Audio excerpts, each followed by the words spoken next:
Welcome back, lovely ladies. If you want to become the woman of your dreams, make sure to hit that subscribe button and like this video. And join our Patreon for even more exclusive content. Now, let's dive into today's story. I had always quietly held a fascination with dresses and how they seemed to flow with an effortless kind of grace. It started when I was around 19, but I never mustered the courage to bring it up to anyone. Even looking at myself in a mirror in anything that might be described as feminine felt like stepping into forbidden territory. Over the years, that longing never faded. I often thought it would go away once I got older, or maybe I'd just brush it off as a passing curiosity. Instead, it stayed with me, like a distant echo that grew louder. Now, at 29, I had finally decided to act on it. I spent weeks researching makeup tutorials and wig styling, digging into online guides that taught how to walk more elegantly in heels, all the while telling myself it was just to see if I could do it convincingly. Part of me knew that was only half true. The other half simply wanted to feel how it would be to exist in that look for a day. I lived in a quiet neighborhood, rows of modest houses, picket fences, neatly trimmed yards. Over the years, I'd grown used to its unassuming nature.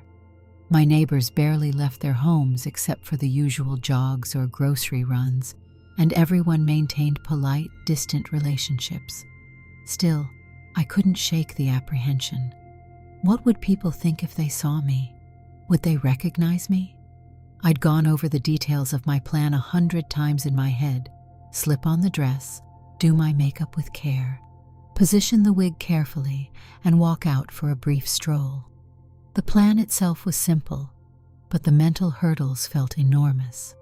I put the plan into action on a Saturday afternoon, right after I made sure all the neighbors who typically watered their lawns had finished. I spent nearly 2 hours working on my makeup. I'd practiced many times before, but had never taken it beyond my bedroom. My reflection in the mirror felt both foreign and fascinating. The foundation softened my usually angular face, and the subtle eyeshadow brought out a tenderness in my gaze I'd never noticed. The wig was a chestnut brown color, falling in gentle waves to my shoulders. When I pinned it into place, I felt my heart thump because it made the rest of my face look so different. Choosing the dress had been an ordeal in itself. I scrolled through countless online stores, trying to find something that wouldn't draw too much attention while still feeling beautiful. I settled on a knee-length floral patterned dress, a piece that felt both casual and charming. It had a slight flare at the bottom, giving it a delightful swish every time I moved. Slipping it on, I caught my breath at how I looked. It felt like a genuine transformation, and for a moment I just stood there, amazed. But underneath the excitement was a tremor of fear. Thoughts of my parents, co-workers, and friends flashed through my head. What if they saw me? I tried my best to calm the swirl of emotions. Just a quick walk, I reminded myself. A few minutes down the block, and then back home. This would be enough of an experience to know how it felt to move openly in that outfit. There was a tingle of anticipation in my chest, mixed with a tightening sense of worry. Nevertheless, I smoothed out the dress, took one last look in the mirror, and stepped toward my front door. The moment I turned the knob, my heart rate shot up. The outside world seemed both menacing and thrilling. Carefully, I peeked out. The sun was bright, casting clear shadows on the pavement. The next-door neighbor's driveway was empty. They were usually out on errands at this hour. Across the street, the curtains were drawn. The only sign of life was a stray cat meandering down the sidewalk. Taking a deep breath, I stepped out, my heels making a light clicking sound against the concrete of my porch. Every step felt monumental. My legs were slightly shaky, but I tried to maintain an air of poise. A stray breeze lifted the hem of my dress. I could feel the sunlight on my bare arms. The gentle rustle of fabric against my thighs gave me chills.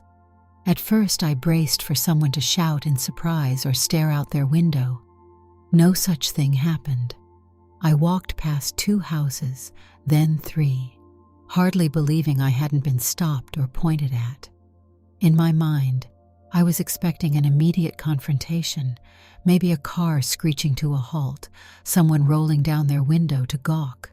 Instead, it was just a regular afternoon, and I was part of it. I gained a small boost of confidence with each step.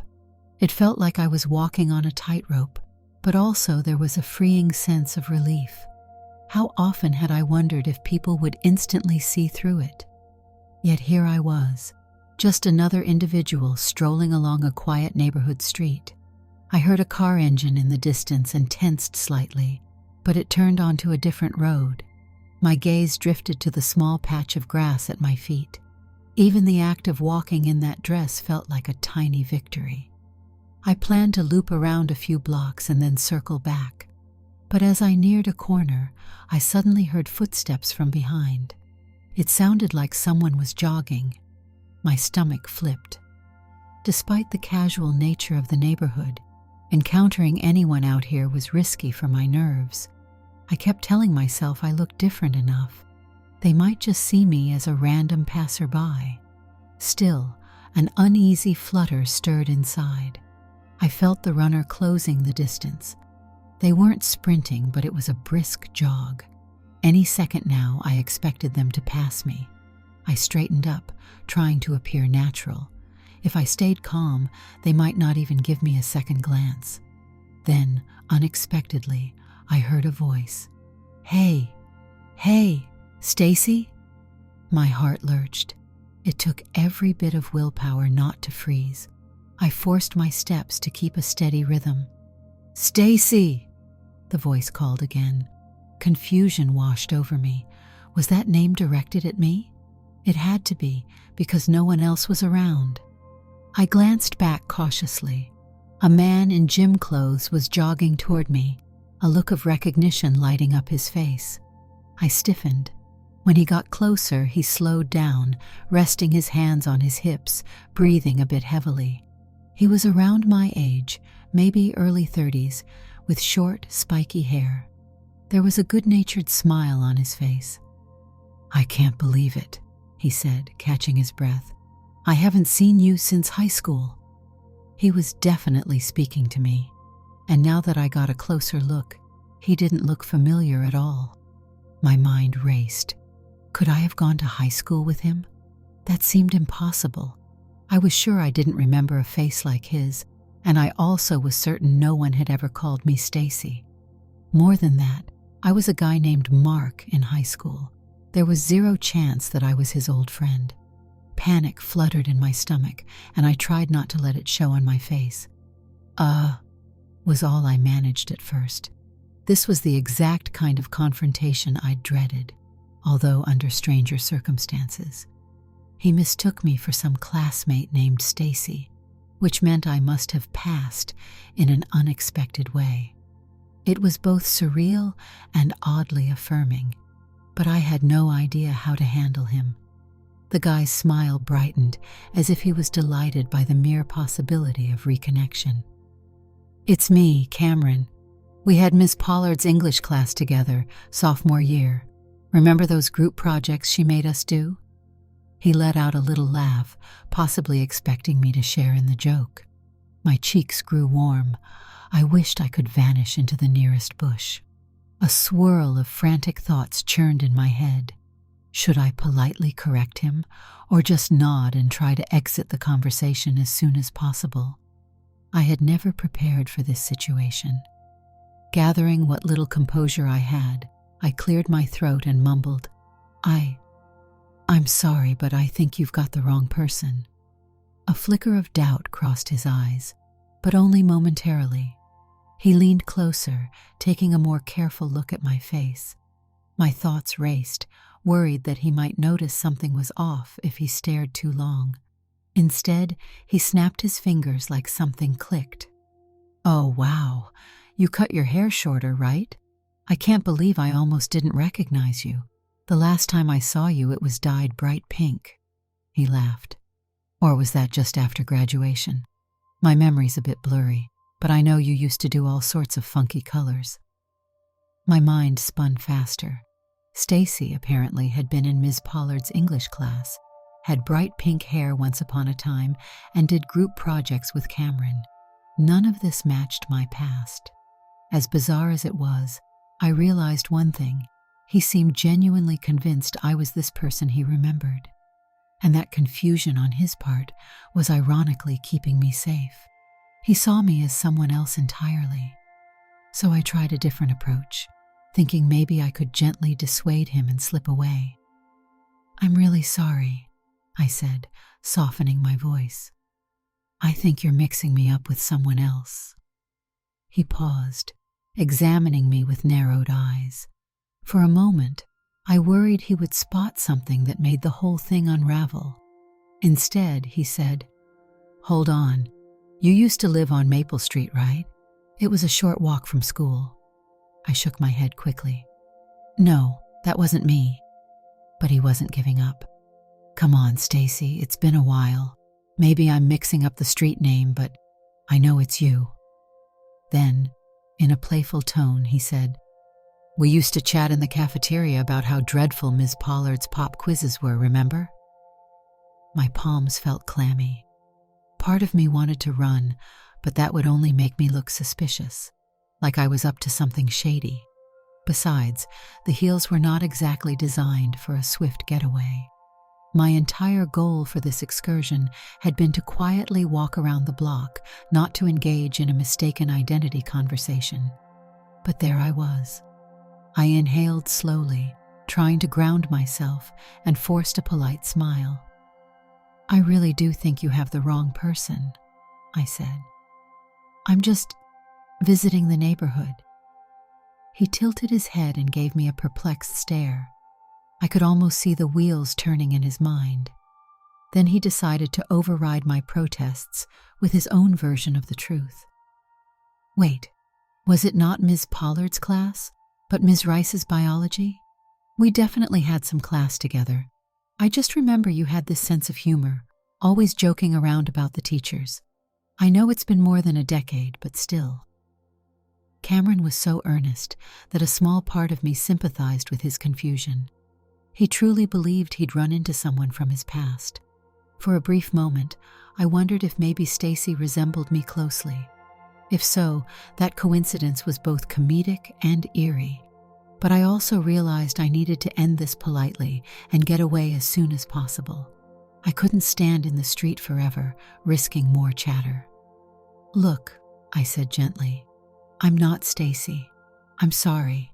I'm new to the area. I moved here a little while ago to help out my aunt." It was a spur-of-the-moment lie, but it felt like a safer cover story. "I've never gone to school around here."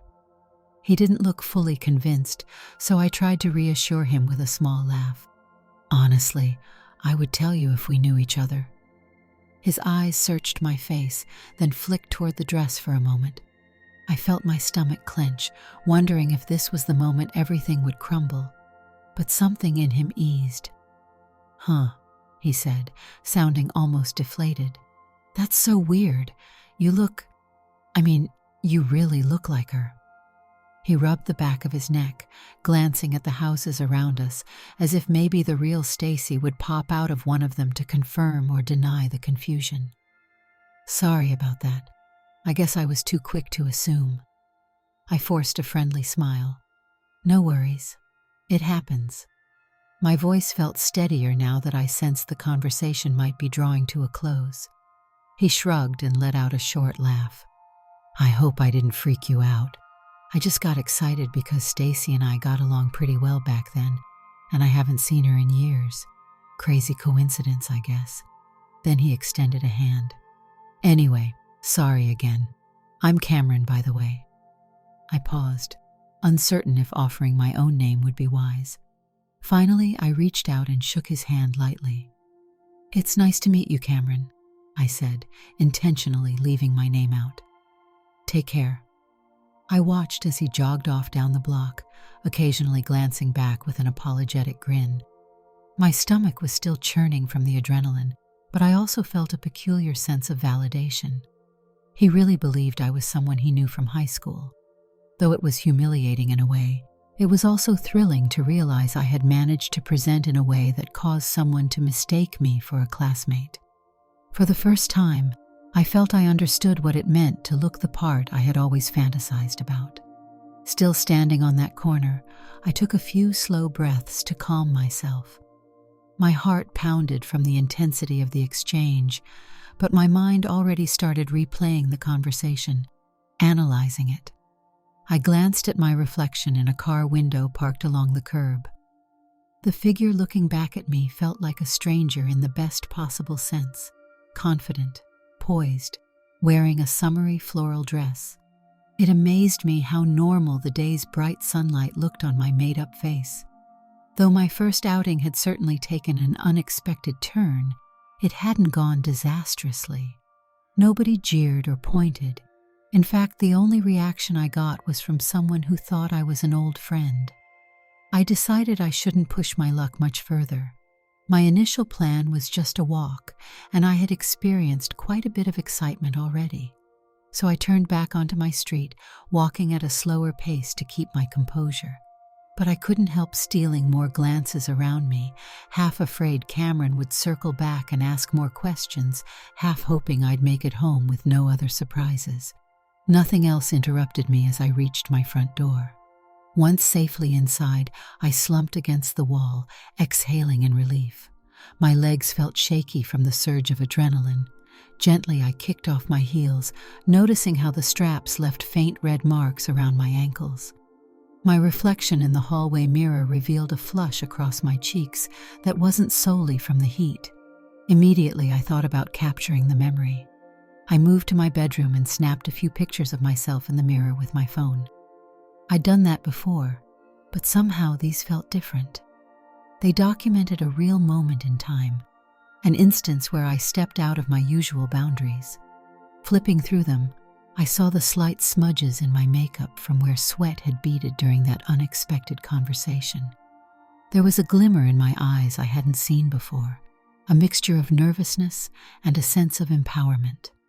I changed out of the dress with trembling hands, the reality of the day still sinking in. Folding it neatly, I placed it back in the closet. Then I carefully peeled off the wig and set it on its stand. As I wiped the makeup from my face, I felt a surprising pang, like I was reluctant to see it go. My plain reflection felt oddly distant, but I couldn't stand there moping. I had too many thoughts racing through my head. Later that evening, as the sky shifted from orange to dusky purple, I sat on my couch replaying every moment. The conversation with Cameron was at the forefront. Somehow, amid the nerve-wracking tension, the entire interaction had been surreal and even humorous. He had launched into stories about Ms. Pollard's English class and was thoroughly convinced that I was someone else. Reflecting on that made me break into a disbelieving chuckle. It was the last thing I ever expected, and yet it was a curious affirmation that I could be seen in a different light out there in the world. My phone buzzed, and I glanced at it to see a message from an old college friend, Lucy. She and I had grown distant over the years, but we still exchanged greetings from time to time. Without giving too much away, I texted her. "Something wild happened today. I went out wearing something unusual and got mistaken for someone else. Would love to chat if you're free." She replied with one of her usual chipper messages. "That sounds intriguing. I'm free now. Want to call?" I hesitated, biting my lip. Lucy knew me better than most people did, and I suspected she might guess more than I was willing to admit. But at the same time, I needed to share the incident with someone. I typed back, "Sure," and waited for her to call. When my phone rang, I picked up hesitantly. "Hey, Lucy," I said, trying to sound casual. "Okay, so you can't just drop a hint like that and expect me not to ask a million questions," she teased. "Spill," I let out a nervous laugh. "All right, but don't judge me, okay?" Then I summarized the day's events, sparing no detail about how I prepared and went out in the floral dress. I managed to convey the panic I felt when Cameron called me Stacy, and the comedic confusion that followed. Lucy, to her credit, listened patiently and didn't sound shocked. After a short silence, she said, "Wow, that is quite the adventure. Are you all right? It must have been intense." "It was," I admitted. My heart was pounding the entire time, but weirdly, I also felt kind of thrilled. Like, I spent so long thinking I could never step outside in a dress, and then I did, and some random jogger thought I was a whole other person. Lucy snorted with laughter. "Well, there you go. You gotta be someone else for a moment without even trying. That's pretty wild." She paused. "So how do you feel now?"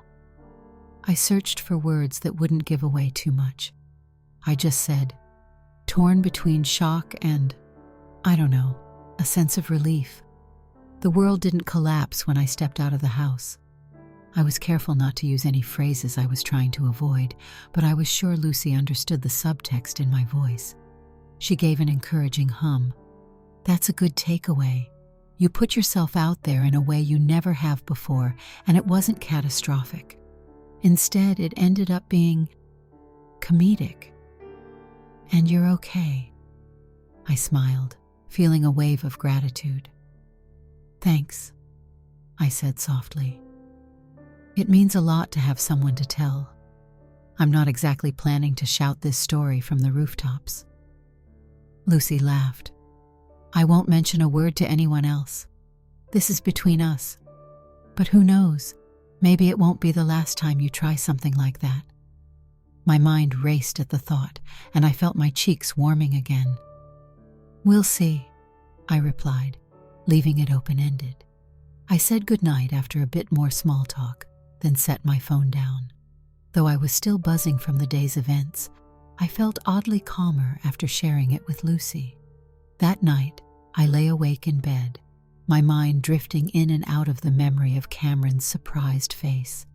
It was as if reality had peeled open just a sliver, allowing me a glimpse of a different life. The next morning, the world was the same, but I felt changed, cautious, intrigued, and still riding a faint adrenaline high from the day before. I didn't dare go out in that dress again immediately. Instead, I fell back into my usual routine, going to work in an office downtown. Some of my coworkers had known me for years, and I couldn't imagine telling them about what happened on my day off. I tried to focus on spreadsheets and emails, but images of that walk around the neighborhood kept invading my thoughts. Part of me replayed the scenario with Cameron, wondering if I could have handled it better, or if there was some comedic one-liner I could have delivered to diffuse the awkward tension. Mostly, though, I just couldn't believe that I had done it, and the world had carried on. A week passed. In the evenings, I sometimes put the dress on in my room, remembering how the sunlight felt on my bare arms as I walked. Yet each time I considered going outside again, I chickened out. That memory of Cameron almost felt too surreal. Could lightning strike twice? Would I run into the same jogger again? Maybe I'd bump into someone who actually knew me as Mark, and that would bring its own set of complications. So I played it safe, contenting myself with the memory of that one triumphant outing. Then, one breezy Saturday morning, while I was half asleep, my doorbell rang. My stomach dipped. It was unusual for anyone to visit me unannounced. I hurriedly threw on a plain t-shirt and jeans, ran a hand through my messy hair, and opened the door. Standing there was Cameron, looking uncertain but determined. He wore casual clothes, no sign of having jogged. My heart almost leapt into my throat. I tried to keep a calm facade, but inside, a cascade of worry threatened to unravel me. "Hi," he said, offering a shy smile. "You might not remember me." I froze for a moment before quickly shaking my head. "Oh, I remember," I blurted out. Cameron let out a breath. "Right. I'm the guy who mistook you for Stacy last week." He paused, scratching the back of his head. "Look, I know this is odd. I recognized your street when we talked, and I've been debating if I should drop by or not. I hope I'm not overstepping. I've just been curious if maybe you were messing with me that day, or if you genuinely weren't who I thought." Cold panic prickled over my skin. Had he figured it out? That behind the wig and makeup, I was the guy living in this house? My nerves bunched up, but I made myself speak. "Why would I mess with you?" I asked, trying to keep my tone casual. "We really haven't met before. You're looking for Stacy, not me." He nodded, seeming slightly embarrassed. "I just felt silly. I wanted to confirm I'm not totally losing it, you know? The resemblance was crazy." His eyes studied me for a moment. "But now, seeing you like this, maybe you're right. I guess I was just so sure at the time. Sorry if I weirded you out." I was torn between relief and the desire to get him off my porch quickly. "Don't worry about it," I said, crossing my arms to hide my trembling hands. "Mistakes happen." He hesitated, then spoke again, his voice friendlier. "I know it's a stretch, but is it possible that you have a relative named Stacy who went to high school around here? Cousin? Sister?" Part of me wanted to lie to end this once and for all, but that risked complicating things further if he tried to follow up. Another part wanted him to just leave without me having to fabricate more stories. In the end, I settled on, "Not that I know of. My family's not from this area." He let out a defeated sigh but mustered a smile. "All right then, sorry for bothering you. I just had to know." He gave me one last curious look. "You know, for what it's worth, the person I remember was really cool. If you ever do bump into a Stacy who looks like you, tell her Cameron says hi." With that, he gave a little wave and turned to walk away. I watched him go, heart pounding so loudly I almost couldn't think. When he disappeared down the street, I closed the door and leaned against it, exhaling a shaky breath. That was too close for comfort. Thankfully, in his eyes, I was just a complete stranger who coincidentally looked a lot like an old high school friend of his. He clearly had no inkling that the person he had spoken to last week, Stacy, was actually me in a dress. For the next few days, I kept a low profile. I avoided stepping outside for longer than it took to check the mail. I worried that Cameron might reappear or that he'd talk to someone else who lived on the street. Perhaps, if a neighbor told him about the guy living at my address, it might trigger a suspicious chain of questions. My anxiety soared each time the doorbell rang or when I spotted someone walking past my window. But as time went on, Cameron didn't return. The neighborhood's routine fell back into place. People walked their dogs or jogged in the mornings, cars pulled into garages after work, and no one paid my house any special attention. I slowly began to relax, letting the tension ease. Late one night, almost a month after my first outing, I sat on the edge of my bed with the floral dress laid out in front of me. The memory of that day still filled me with a rush of contradictory emotions: fear, elation, surprise, delight, panic. I couldn't help but wonder if Cameron's random confusion had ended so harmlessly. Maybe it wouldn't be so terrible if I tried going out again, maybe in a different outfit. Then a wave of caution swept in. Was it too big a risk? The last time had gone smoothly, but that didn't guarantee the next time would as well. I felt drawn to the thought of stepping outside again, even if it was just for a short walk. Something about that day made me realize I wanted to feel that unburdened sense of wearing what I liked. My mind flicked back to Lucy's phone call, her supportive tone. Maybe I needed a friend right now to keep me grounded if something like the Cameron incident happened again. So I sent Lucy a text. "Would you be willing to go on a drive with me tomorrow? I'd love some backup if you're free." She responded enthusiastically. "Absolutely. I'll be over in the afternoon." That next day, Lucy arrived in her small car, wearing a huge grin.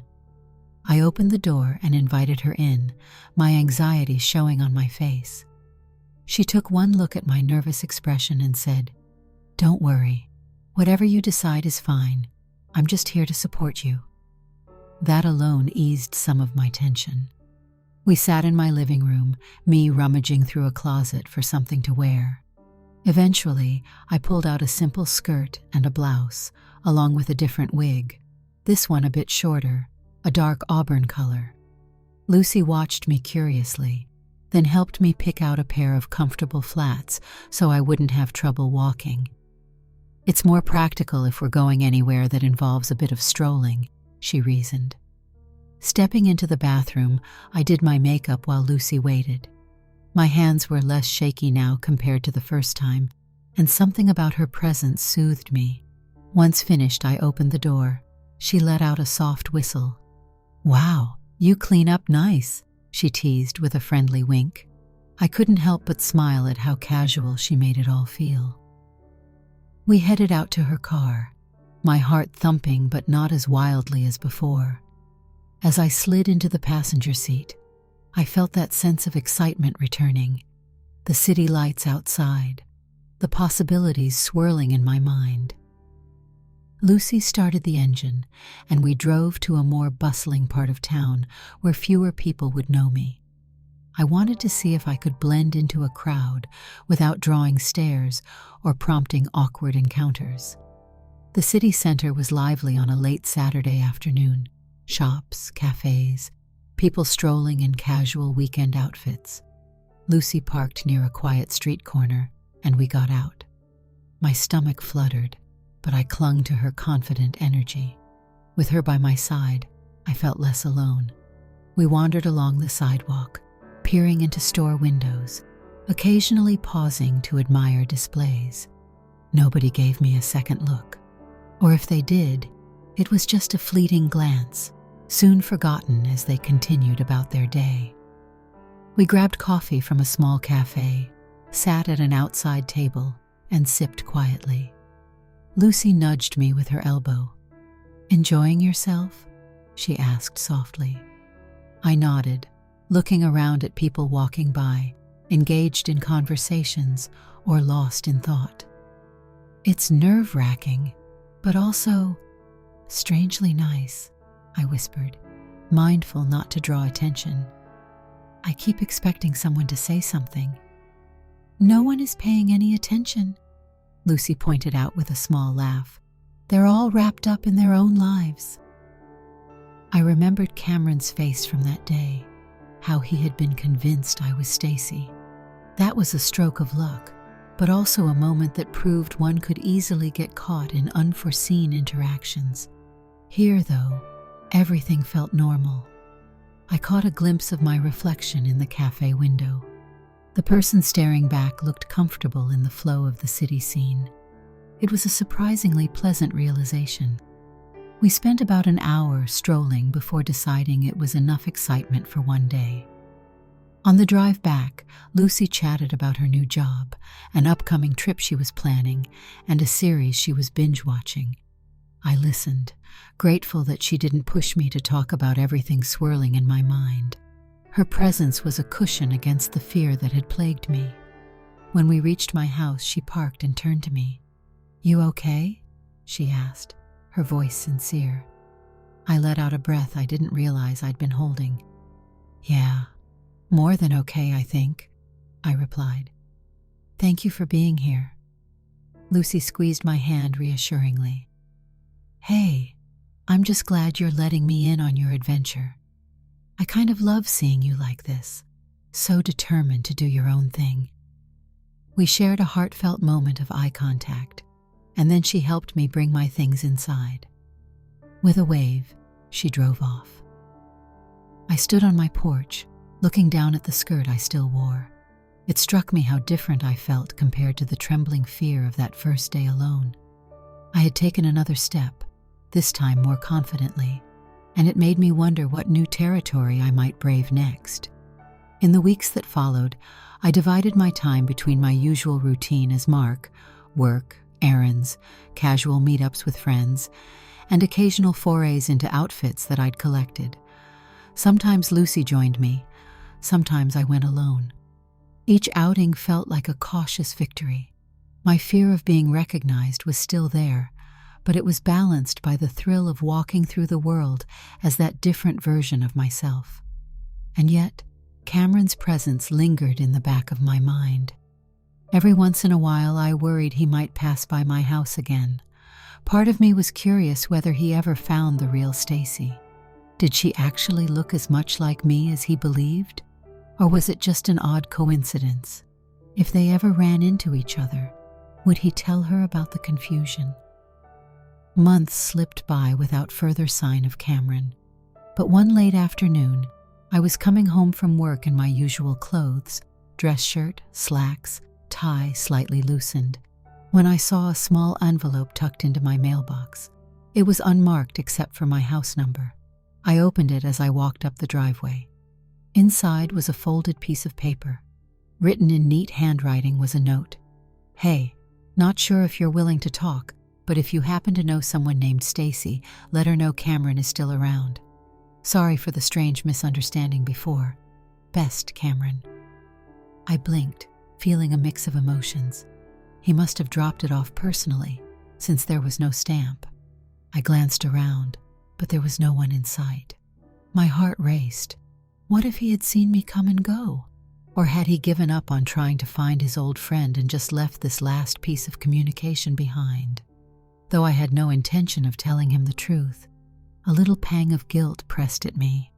He wasn't a bad guy, just an old friend of someone who happened to resemble me in one specific outfit. I placed the note in a drawer, not sure what to do with it. The entire situation felt so bizarre, like an unfinished chapter that I didn't quite know how to close. As time marched on, I realized that the confusion with Cameron had gifted me an unexpected clarity. That day I was terrified, but I emerged from it relatively unscathed. And from that point forward, I tested my boundaries, eventually becoming more comfortable wearing dresses outside my home, often in places where I was unlikely to run into people who knew me. My wardrobe slowly grew. I found a quiet joy in selecting outfits, practicing new makeup techniques, and deciding where to go. A daytime stroll through a neighboring town, an evening drive to a quiet lakeside park, just to watch the sunset from a bench, a quick errand to a convenience store in a casual outfit. Of course, it wasn't an endless parade of ease and relief. There were tense moments, random stares, the occasional awkward pause when someone in a store did a double take. But no one screamed at me. No one caused a scene. And every time, I recalled that very first day, how someone had walked right up to me and addressed me by a different name. It amused me how I dreaded being recognized as myself, but got recognized as someone else entirely. Now and then, Lucy would tease me. "Gotten mistaken for Stacy recently?" I'd laugh it off, rolling my eyes. "No, that was a one-time cameo," I'd reply. But beneath the humor, there was something significant about that moment. It had pushed me to realize that if the world was so random and chaotic, maybe I didn't need to fear every step I took. There were possibilities out there that I couldn't predict, and that very unpredictability could be liberating. I never heard about Cameron again after he left that note. Sometimes I'd see a jogger pass by the house and my heart would jolt, but it never turned out to be him. Lucy once joked that maybe Stacy was out there, living her life with bright pink hair, and Cameron would find her someday. I kind of hoped he would. He seemed like someone who just wanted to reconnect with a friend. Perhaps his path would cross Stacy's. Perhaps it wouldn't. In either case, I felt a pang of respect for the unexpected role he'd played in my own little journey toward wearing what I wanted in the outside world. While life continued, the memory stayed with me. How I clenched my fists in my dress pockets that day. How he insisted we'd had Ms. Pollard's English class together. How flustered I felt, but also weirdly validated. In a single encounter, I realized that looking the way I wanted wasn't an invitation for disaster. Yes, it could lead to strange mix-ups, but it could also pass by without anyone so much as blinking. In the end, that was the day that nudged me forward. Whenever I felt a flutter of worry about stepping outside in a skirt or a wig, I found myself quietly recalling, "Well, you survived being called Stacy. You can handle this." Then I would laugh at the absurdity of it all. If there's one lasting impact from the moment I went out in a floral dress, it's that I learned how unpredictably the world moves around us. People can walk right up and see whatever they think they see. They might believe you're an old friend, or they might not give you a second glance at all. There's a peculiar freedom in that realization, a sense that maybe no one's looking as closely as I had once feared, or at least that their gaze isn't always condemnation. Sometimes they're just remembering a pink-haired pal from school. Sometimes they're jogging through the neighborhood, minding their own business. And sometimes they're busy with their own worries, not particularly concerned about what you happen to be wearing. Looking back, I can't help but smile at how utterly normal it all turned out to be, even if it was laced with a healthy dose of panic in the moment. The comedic twist of being identified as Stacy will forever be lodged in my mind as one of the strangest, funniest things that ever happened to me. If nothing else, it taught me this. Once in a while, the unexpected can be a gateway to discovering you have more courage than you realized. And sometimes that nudge comes from a chance run-in on an ordinary street, a jogger who sees someone that nobody else sees. And so, life went on. I kept exploring, kept finding small ways to broaden my horizons. Though I never ran into Cameron again, I silently thanked him for giving me a moment that validated my appearance in a dress far more than I'd ever expected. He was mistaken, of course, about my identity, but in his mistake, he showed me that I could carry myself differently out there in the open air. It remains one of the most surreal and entertaining experiences of my life, and every now and then I still glance out the window of my home, half expecting to see him jogging by, calling out, "Stacy!" one more time. If he ever does, I'll probably give him a friendly wave and tell him yet again that I'm afraid he's got the wrong person. But deep down, I'll be smiling at the memory of how this all began, and how, in a strange way, it inspired me to keep wearing the clothes I'd dreamed of wearing for so long. Did you like the story? Hit that like button and tell me what you thought in the comments. Do you want to hear more stories? Subscribe and hit the bell. For exclusive content and early access, check out our Patreon. You can find the link in the description, or you can watch any of the videos shown on my right. Thank you for watching and see you in the next video.